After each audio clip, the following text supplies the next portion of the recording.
Olá, tudo bem com vocês? Aluno dos sétimos anos. Hoje vamos para a apostila 2, capítulo 13, artrópode 2, equinodermas, tá? Bom, no começo aí da nossa aula, lá na página 44, vocês têm uma tirinha, e nessa tirinha o menino fez uma afirmação em relação aos animais desta tirinha, né? Você acredita em vida inteligente fora do jardim? Uau, achei duas borboletas. Não, né? A afirmação está correta? É uma borboleta, os animais da tirinha, né? Então a gente vai olhar que os animais da tirinha são aranhas, na realidade, né? Depois, no 2 aí, você tem uma foto e a música Caranguejo não é peixe, caranguejo peixe é. Essa frase de uma cantiga infantil traz um erro de classificação. Qual é o erro? Caranguejo, ele é peixe, né? Não, caranguejo é um artrópode, né? Então, é o que nós vamos estudar na nossa aula. Pensando na classificação dos animais da tirinha, deu nome de mais dois animais que compõem o seu filo. Então, nós temos aí o siri, a lagosta, o camarão, o escorpião, né, de quem nós vamos falar. Dentro do filo dos artrópodes, a gente vai estudar o grupo dos crustáceos, né? Ao contrário dos insetos, animais principalmente de ambiente terrestres, os crustáceos são geralmente aquáticos e normalmente marinhos, porém podem também ser encontrados em todos os ambientes do mundo. Então, aqui eu tenho a maré baixa, a gente vê que no A aqui é um siri azul, o B é o Bernardo eremita, o C, uma craca e o D é uma barata da praia ou conhecida como lígia. O tatuzinho de jardim é um crustáceo terrestre, porém sua respiração é branquial, como a dos outros animais desse grupo. Logo, precisam ficar em lugares úmidos para realizar sua respiração, né? Então, precisa de umidade.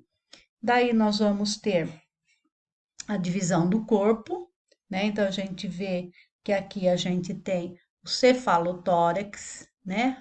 A gente tem aqui a cabeça junto com o tórax, ele não é dividido, então é chamado cefalotórax, e abdômen.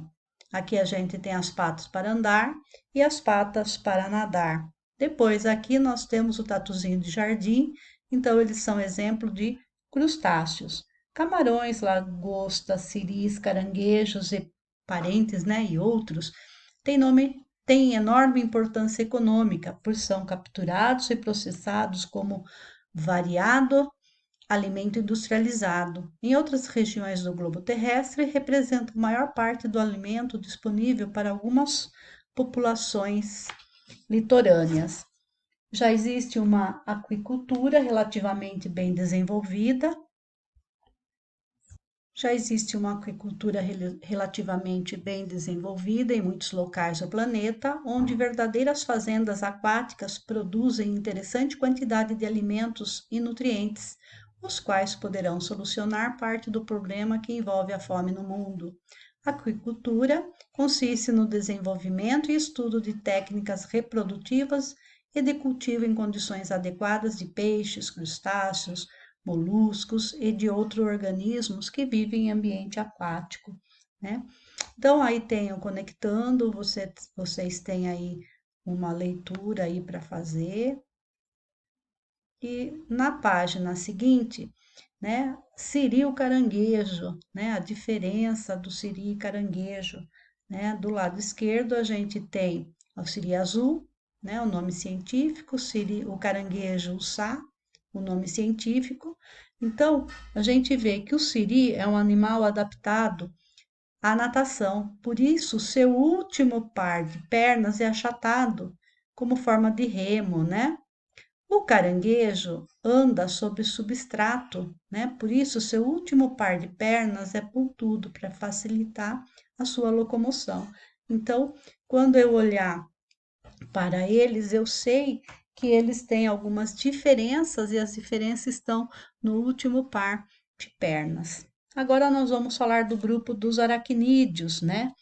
Nossa primeira reação ao encontrarmos uma aranha ou escorpião é o medo, o horror, mas nos esquecemos que esses animais, como todos os outros, fazem parte de cadeias alimentares específicas, isto é, são predadores de inseto, cujo número poderiam crescer em demasia, né? Crescer em muita quantidade, provocando desequilíbrio ecológico se não fosse o papel de predadores de muitas espécies de aranha e de escorpião. As aranhas apresentam glândulas fiandeiras, das quais sai um líquido que, quando entra em contato com o ar, se transforma num fio extremamente resistente, com o qual tecem suas teias, num trabalho delicado e cuidadoso que serve para a captura de presas, principalmente insetos voadores. Então, se a gente olhar o corpo aqui de uma aranha, a gente vê o cefalotórax, os olhos, o palpo, as patas, né? O orifício respiratório, aqui a glândula fiandeira e esse aqui é o abdômen, né? A glândula de veneno, quando a gente vê aqui, ele vai pelo um canal e uma unha caniculada, né? Como se fosse uma agulha de injeção, tá? Continuando aqui, quando o veneno da aranha Quando o veneno da aranha é injetado na presa, esta se liquefaz numa verdadeira digestão externa. Em seguida, a aranha suga os nutrientes em solução. Tá? Então, aqui nós temos um escorpião, né? No caso aqui, nós temos um escorpião e à direita o límulo, né? Que é um caranguejo de pata ou cavalo ou caçarola das Molucas, que parece um crustáceo, mas é um aracnídeo um aracnídeo marinho e alcança 40 centímetros de comprimento. Agora a gente vai falar alguns tipos de aranha. A primeira que a gente vai falar é a aranha armadeira, considerada como a mais agressiva e perigosa. As aranhas do gênero Phoneutria têm o corpo coberto por cerdas curtas e cinzentas. São pequenas, de 3 centímetros a 6 centímetros, não constroem teias. Elas armam o bote quando molestadas e chegam a alcançar a 20 centímetros no salto. Seu veneno é poderoso, ataca o sistema nervoso e pode levar à morte. Então, o desenho dela aqui, a Phoneutria baiensis, né, do litoral da Bahia. Marrons, pequenas de 1 centímetro a 3 centímetros, perna quase sem cerdas, possuem um veneno mais forte do que as armadeiras. Ao contrário dessas, vivem em cantos escuros, dentro de casa e fazem teias. O veneno ataca o sistema nervoso e provoca destruição dos glóbulos vermelhos do sangue, tá? Então, aqui é a Loxosceles sp, aranha marrom. A caranguejeira gigante, peludas, pardas e pretas, conta com várias espécies em todo o Brasil, de habitat variedade, inclusive arborícolas, andam em superfície lisas como vidro, graças a estruturas semelhantes a ventosas em suas patas. Tá? O nome científico Vitalius sp. Extremamente resistente, inclusive à fome, saltam de distâncias superiores a 1 metro e, apesar de venenosas, não apresentam grande perigo ao homem. A próxima aí são as viúvas negras, aranha do gênero Latrodectus. São encontradas em algumas regiões brasileiras, pequenas, totalmente negras e lisas, com manchas vermelhas no abdômen. Seu veneno é neurotóxico e muito ativo. Constroem teias irregulares sobre plantas das praias ou em qualquer lugar escuro nos campos. Seu veneno ataca o sistema nervoso. Então, aqui nós temos o exemplo, né, da viúva negra, o gênero Lactrodectus. Escorpiões preferem lugares secos, permanecendo escondidos durante o dia, geralmente saem à noite para procurar alimento, né, que são os insetos e aranhas. Há muito ouvimos falar que o escorpião, dentro de um círculo de fogo, se suicida. Daí, Wolfgang, um dos maiores aracnólogos do Brasil, ele foi chefe do laboratório de artrópodes no Instituto Butantan, em São Paulo. Ele realizou pesquisa sobre esse assunto e ele verificou que os escorpiões realmente assumem posição de defesa quando acuados num círculo de fogo, mas nenhum deles chega a se matar. O mesmo verificou que esses animais, inclusive, são imunes ao próprio veneno e, segundo ele, o escorpião não se mata. Daí nós temos, né, dois tipos de escorpião: o Titus serrulatus, né, que é o escorpião mais perigoso e é encontrado em praticamente todo o Brasil, com exceção de alguns estados da região norte. Considerado o mais venenoso, foi o responsável por muitas mortes antes da existência do soro. Pode se esconderem por um bom tempo dentro de residência. O titubaensis, né, que é esse escorpião preto, ele é o segundo mais perigoso, ele é encontrado nas regiões sul, sudeste e centro-oeste. O próximo grupo, né, o próximo que nós vamos falar aqui é os carrapatos, os ácaros, né, são animais terrestres ou aquáticos, e o corpo resulta da fusão do cefalotórax com o abdômen. Eles têm pedipalpos e quelíceras que modificam se transformando no aparelho bucal do tipo picador e sugador. Os ectoparasitas têm hábitos hematófagos, se alimentam de sangue, e os endoparasitas, eles escavam túneis na pele. Então, de quem que a gente vai falar? A gente vai falar do Sarcoptes scabiei, que ele causa uma doença vulgarmente denominada sarna ou escabiose, né? Tá ele. Daí nós temos o Demodex follicularum, que vive nas glândulas sebáceas e nos folículos pilosos do homem e é chamado de cravo. Daí nós temos o ácaro aqui, que vivem na poeira doméstica, são responsáveis pelas alergias respiratórias, e o carrapato comum ao lado, que suga o sangue e é bem menor do que o ácaro da sarna ou escabiose, tá? Então, aí. No conectando aqui, nós temos, né, uma leitura aqui sobre o carrapato estrela, né, que pode transmitir ao homem a febre maculosa, uma grave enfermidade causada pela bactéria Rickettsia rickettsii. Esse ácaro, bem como hospedeiros eles preferem os equinos, mas também ataca bovinos, cães, capivaras e outros animais, além do homem.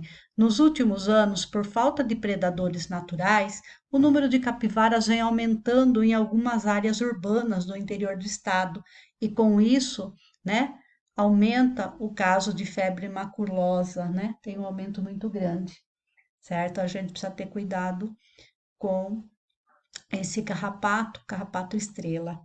Quilópodes, né? O próximo grupo. Os quilópodes são animais carnívoros, predadores de hábitos noturnos, terrestres, vivem escondidos sob pedras e paus podres. São as lacraias, né?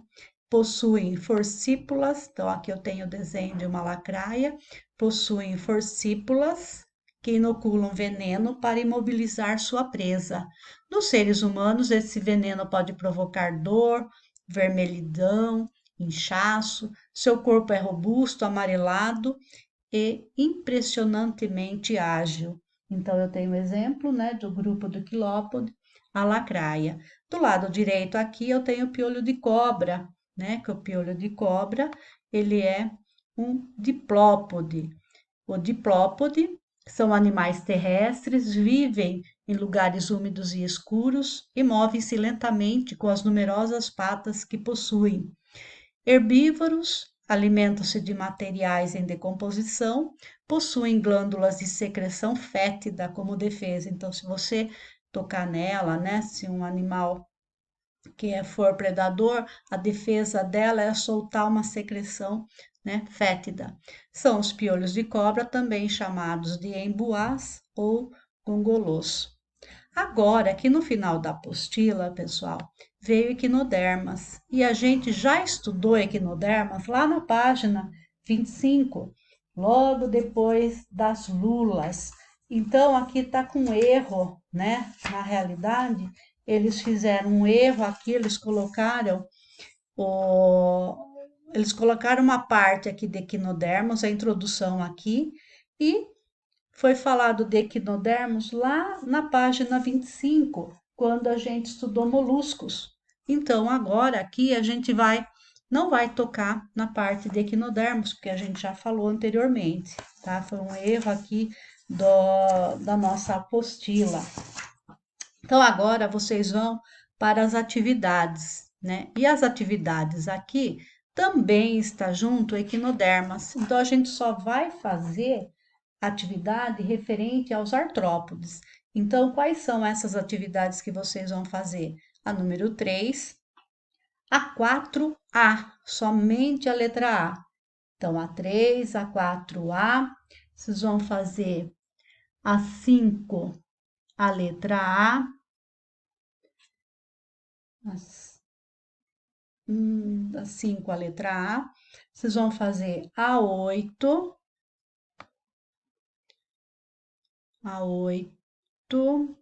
aqui, ó, a 8, a B e a C. Daí vocês vão para a 11. A 11 vão fazer a letra A e a letra B.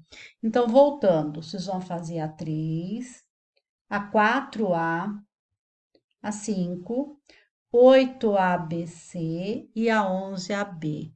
Tchau, bons estudos, até mais.